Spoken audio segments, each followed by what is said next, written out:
Hello दोस्तों, क्या आपने कभी सोचा है कि एक साधारण सा पौधा जिसे समाज नशा कहकर ठुकरा देता है, वही पौधा आपको आत्मज्ञान की ऊंचाइयों तक ले जा सकता है। क्या ये सिर्फ नशा है या फिर वह दिव्य कुंजी जिसे ऋषि मुनि और स्वयं भगवान शिव ने अपनाया? आज हम आपको लेकर चलेंगे उस रहस्यमयी यात्रा पर जहां भांग सिर्फ पत्ता नहीं बल्कि आत्मा का द्वार बन जाती है। तो बने रहिए हमारे साथ, क्योंकि ये कहानी आपकी चेतना को झकझोर देगी। कल्पना कीजिए, हिमालय की गुफा, साधु ध्यान में लीन, शरीर स्थिर, लेकिन चेतना किसी और ही लोक में तैर रही है। कथाओं में कहा गया है, समुद्र मंथन के समय जब हलाहल विष निकला, तब महादेव ने उसे पी लिया। उनकी ज्वलंत अग्नि को शांत करने के लिए देवताओं ने उन्हें भांग अर्पित की। तब से भांग शिव का प्रिय प्रसाद बन गई। लेकिन याद रखिए, शिव ने इसे नशे के लिए नहीं अपनाया, ये उनके लिए समाधि का द्वार थी। अर्थवेद में भांग को भय और चिंता को मिटाने वाला पौधा कहा गया। ऋग्वेद में जिसे सोम रस का उल्लेख है, कई विद्वान मानते हैं कि वह भांग या उससे जुड़ा औषधीय पेय था। सोम जिसे देवता स्वयं पीते थे, सोम जिसे अमृत कहा गया, यानी भांग का संबंध हमारे सबसे प्राचीन ग्रंथों से है। तांत्रिक साधनाओं में भांग का महत्व अद्भुत था। साधक इसे प्रसाद की तरह ग्रहण करते ताकि चेतना भौतिक जगत से मुक्त होकर ब्रह्मांडीय ऊर्जा से जुड़ सके। लेकिन ये कभी रोज का नशा नहीं था, ये केवल विशेष अवसरों पर संयम और गुरु की देखरेख में होता था। भांग काया से माया हटाने का पात्र, सिर्फ अनुशासन वाला साधक ही इस साधना के लिए योग्य समझा जाता था। तंत्र साधना की चरम सीमा, अघोरी परंपरा, वह शमशान में रहते हैं, निर्जन घाटों पर। उनके लिए भांग कोई मजाक नहीं बल्कि एक औषधीय उपकरण है। भांग के साथ ध्यान में जाते ही वह शरीर, मन और अहंकार की सीमाएं तोड़ देते हैं।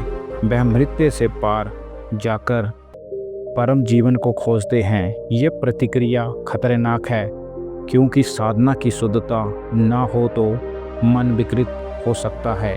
इसलिए ये मार्ग सिर्फ उन्हीं के लिए है जो आत्मा के गहरे रहस्य से भिड़ने का साहस रखते हैं।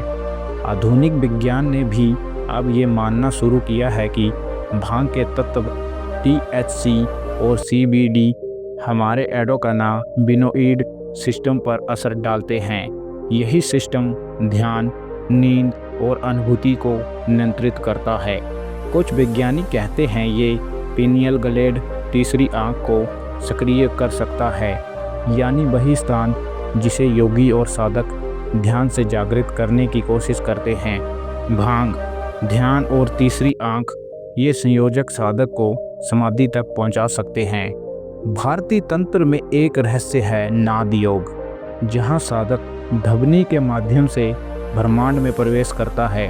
भांग के सूक्ष्म प्रभाव में साधक जब ओम का जाप करता है तो वह केवल ध्वनि नहीं सुनता बल्कि उसमें विलीन हो जाता है। उस समय वह ध्वनि ब्रह्मांड का दरवाजा बन जाती है। भांग का सबसे रहस्यमयी प्रभाव समय पर, कई साधक कहते हैं भांग के प्रभाव में समय रुकता है, फैलता है या फिर ख़त्म हो जाता है। विज्ञान मानता है यह मस्तिष्क के टेम्पोरल लोब पर असर है। योग शास्त्र इसे कहते हैं कालातीत अवस्था, जहां अतीत, वर्तमान और भविष्य तीनों एक हो जाते हैं। कई साधक कहते हैं भांग उन्हें ध्यान में गहराई देता है, लेकिन याद रखिए ये साधन है, साध्य नहीं।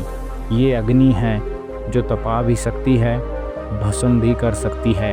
यदि उद्देश्य नशा है तो ये रास्ता खतरनाक है, यदि उद्देश्य साधना है तो ये चेतना का द्वार बन सकती है। तो प्रश्न ये नहीं कि भांग सही है या गलत, प्रश्न ये है, क्या आप तैयार हैं? क्या आप वह अनुशासन रखते हैं जिससे भांग एक औजार बने, ना कि लत?